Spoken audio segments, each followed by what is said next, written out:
Give it up for Mr. Bobby Deol urf Baba Nirala ji.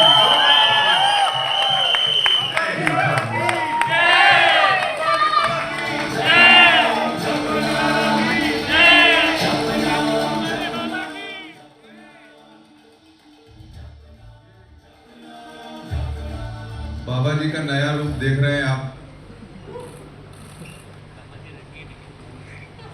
It has been lovely, fantastic journey.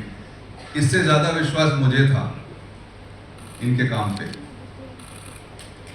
बाबा जी बहुत बहुत स्वागत है। Lord Bobby बोलूं, बाबा निराला बोलूं, मतलब जो ये आजकल या of course pop culture references में सबसे आगे यही रहते हैं, ये हमको पता है। So how does it feel sir यहाँ पे लेके आए इस सीजन 3 के पार्ट 2 को?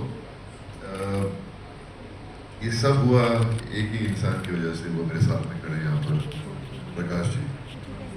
मैं उस दौर से गुजर रहा था अपने करियर में जब मैं काम ढूंढ रहा था, अपनी इमेज बदलने की कोशिश कर रहा था, लेकिन वैसे मौके बहुत कम या बिल्कुल नहीं आ रहे थे मेरी तरफ। फिर एक दिन मुझे एक फ़ोन कॉल आया, श्रुति महाजन करके कास्टिंग एजेंट है। उन्होंने कहा कि एक वेब सीरीज़ है आश्रम करके नाम है उसका, और प्रकाश जी डायरेक्टर हैं।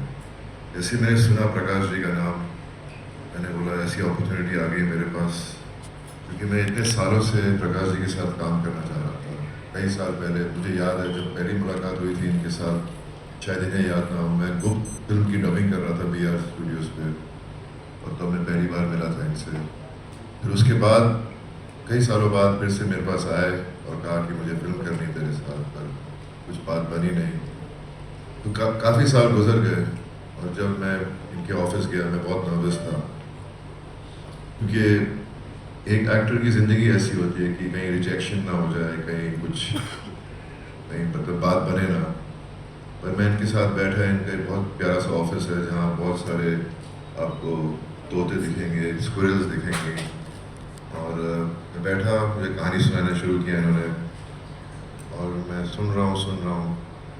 मैंने कहा चलो, मैं कहानी सुनी तो उसमें दर्शन जो नहीं, ये हिस्सा मैं बताता हूँ। पूरी कहानी बड़ी सीरियस तरीके से सुनी बॉबी ने। फिर इसने कहा कि मेरे बाल तो बहुत लंबे हैं, तो इस कैरेक्टर के लिए तो बाल छोटे करने पड़ेंगे। मैं बोला किस कैरेक्टर के लिए? बोलो पुलिस वाले का कैरेक्टर ना। हाँ, दर्शन का रोल क्यों खा रहा है तू बाबा का रोल करेगा। पर जैसे मैंने सुना और जैसे उन्होंने कहा कि मैं चाहता हूँ कि तू बाबा का रोल प्ले कर, तो मैंने कहा कि क्या मैं सचमुच में सुन रहा हूँ, ये सचमुच में मेरे कान कुछ और सुन रहे हैं, या मैं चाह रहा हूँ ये रोल और मुझे सुनाई दे रहा है कि मुझे ये रोल ऑफर हो रहा है। फिर उन्होंने मुझसे कहा कि, मैंने बोला मैं ये कैसे कर पाऊँगा, मैं कभी किया नहीं मैंने ऐसा रोल। और तो उन्होंने कहा बस तू बिलीव कर कि तू बाबा है, और जब तू बोलेगा लोग सुनेंगे। एंड जिम का शौक था, तो प्रकाश जी ने वहाँ पर जिम बनवाया, और मज़े की बात तो ये थी कि ये प्रोड्यूसर है, डायरेक्टर है, राइटर है। मैं जाता था जिम 5:30 बजे, ये वर्कआउट करके निकल रहे होते थे जिम से। मैं बोला अरे यार मैं तो कुछ बोल भी नहीं सकता अभी, क्योंकि मैं सुबह से उठा हूँ, अभी थक गया हूँ प्रकाश जी। तो मैंने बोला मैं फंस गया हूँ। लेकिन हर दिन सुबह मिलते थे हम जिम के बाहर, और उसके बाद में सेट पर।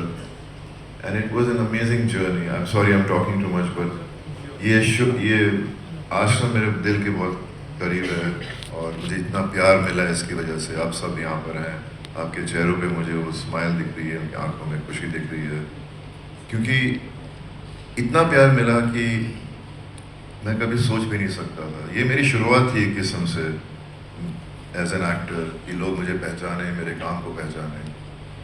और फिर कुछ दिनों में ही फ़ोन आने लगे मेरी मम्मी को, पापा को, भैया को, कि आपके बेटे ने तो कमाल कर दिया, मज़ा आ रहा है ये शो देखकर।